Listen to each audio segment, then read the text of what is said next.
Hello बच्चों, let's read this question. The question says match the columns and find out the correct combination. यहाँ पर हमें दो column दे रखे हैं, कॉलम 1 और 2। उसमें कुछ चीज़ें जो है वो मेंशन कर रखी है। हमें उनको आपस में मैच करना और बताना है इस क्वेश्चन का करेक्ट कॉम्बिनेशन क्या होगा। तो आइए देखते हैं इस क्वेश्चन को सॉल्व करने के लिए जो हमारा यहाँ पर की कंसेप्ट यूज़ होने वाला है वो क्या है। देखो एग्जैक्टली तो यहाँ कोई की कंसेप्ट नहीं है, यहाँ पे जो अलग अलग चीज़ें दे रखी है वही हमारा की कंसेप्ट बन जाएंगी। बट अगर हम ब्रॉडली देखें तो यहाँ पर जो भी चीज़ें हमें डिस्कस करनी है that would be related to biotechnology. तो यहाँ पर जो हमारा मेजर जो की कंसेप्ट हो गया वो हो जाएगा बायोटेक्नोलॉजी। बायोटेक्नोलॉजी बेसिकली एक ऐसी फील्ड है, एक ऐसी टेक्नोलॉजी है जो बायोलॉजी पे बेस्ड है, जिसमें हम क्या करते हैं कोई भी लिविंग ऑर्गेनिजम्स या उनके जो प्रोडक्ट्स हैं उनको यूज़ करते हैं ताकि जो ह्यूमन की हेल्थ है और जो एनवायरनमेंट है हम उसको मॉडिफाई कर सकें। ठीक है, अब हम बात करते हैं स्पेसिफिकली। जैसे अगर हम कॉलम 1 में देखें तो फर्स्ट हमें दे रखा है क्राइवन एसी। देखो यहाँ पर जो क्राइवन एसी है बेसिकली ये एक जीन है,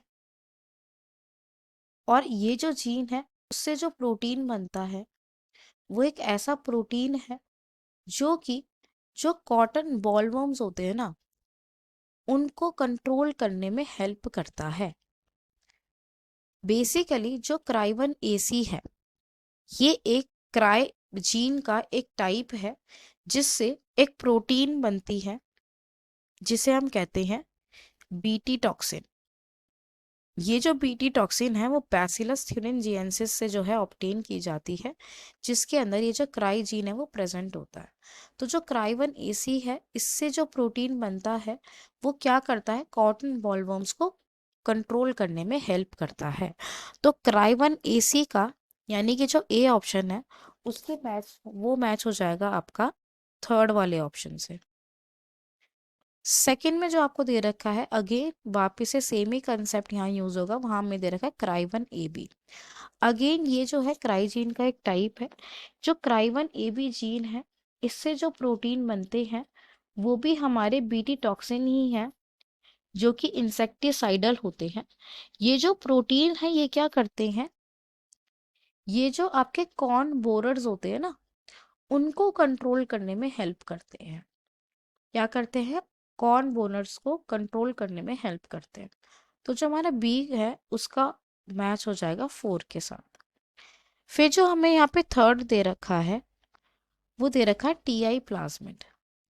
जब हम बात करते हैं टीआई प्लाज्मिड की तो जो टीआई प्लाज्मिड है ये बेसिकली अगर हम देखें जो ये एग्रोबैक्टीरियम के अंदर जो है वो प्रेजेंट होता है। जो एग्रोबैक्टीरियम ट्यूमीफेशियन होता है ना उसके अंदर जो प्लाज्मिड होता है उसे हम कहते हैं टीआई प्लाज्मिड। और ये जो टीआई प्लाज्मिड है ये जो है टोबैको प्लांट के अंदर जो डिजीज है वो कॉज कर सकता है। ठीक है, क्या करता है, टोबैको प्लांट के अंदर डिजीज कॉज करता है और इसे हम कहते हैं ट्यूमर इंड्यूसिंग प्लाज्मिड। क्या कहते हैं, ट्यूमर इंड्यूसिंग प्लाज्मिड। ये क्राउन गॉल डिजीज नाम की जो डिजीज है वो कॉज करता है। और जो हमें फोर्थ दे रखा है दैट इज आरएनए इंटरफेरेंस। पहले हम सी का लिख लेते हैं, सी का जो है वो मैच जाएगा किसके साथ, सेकेंड ऑप्शन के साथ। अगर हम फोर्थ को देखें जिसमें हमें दे रखा है RNA interference. RNA interference basically एक ऐसी टेक्निक होती है, एक ऐसा मेथड है जो कि हर यूकेरियोट्स में प्रेजेंट होता है as natural defence mechanism. RNA interference जो है हमारी जीन सब्सट्रैक्शन वाली कैटेगरी में आता है। आरएनए इंटरफेरेंस की हेल्प से जो निमेटोड है मिलॉइडोगाइनी इनकॉग्निटा, एक निमेटोड होता है जिसे हम कहते हैं मिलॉइडोगाइनी इनकॉग्निटा।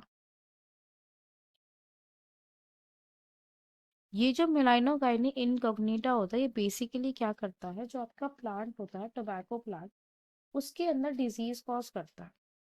अब आरएनए इंटरफेरेंस की वजह से की हेल्प से हम कह सकते हैं ये जो आपका मिलाइनोगाइनी इनकॉग्निटा जो इस तरह की डिजीज कॉज कर रहा था हमारे टोबैको प्लांट में, अब हम उसको क्या कर सकते हैं, कंट्रोल कर सकते हैं। ठीक है, तो आरएनए इंटरफेरेंस में हम क्या करते हैं, बेसिकली एक ऐसा प्रोसेस है जिसमें जो स्पेसिफिक एमआरएनए होता है ना उसकी साइलेंसिंग हो जाती है, क्योंकि वहां पर डबल स्ट्रैंडेड आरएनए का फॉर्मेशन हो जाता है। तो अल्टीमेटली जो आपका आरएनए इंटरफेरेंस है जो मिलॉइडोगानी इनकॉग्निटा है जो कि हमारे टबैको प्लांट की रूट्स को जो है खराब करता है, उसके ऊपर क्या करता है, एक्ट करता है और हमारी टबैको प्लांट को उनसे बचाता है। तो जो हमारा डी ऑप्शन है उसका क्या हो जाएगा, हमारा फिफ्थ ऑप्शन, ठीक है, उसके साथ मैच हो जाएगा। देखो यहाँ पे ध्यान रखना, मैं यहाँ पे ठीक भी कर रही हूँ। यहाँ पर जो हमें क्वेश्चन में मिलाइडोगाइनी इनकॉग्निटा की जो स्पेलिंग है वो गलत दे रखी है। मिलाइडोगाइनी इनकॉग्निटा की स्पेलिंग जो है वो ये होती है, ठीक है। तो डी का हो गया हमारे पास फिफ्थ ऑप्शन। अब देख लेते हैं इन चार ऑप्शंस में से ये सेम कॉम्बिनेशन कहाँ दे रखा है।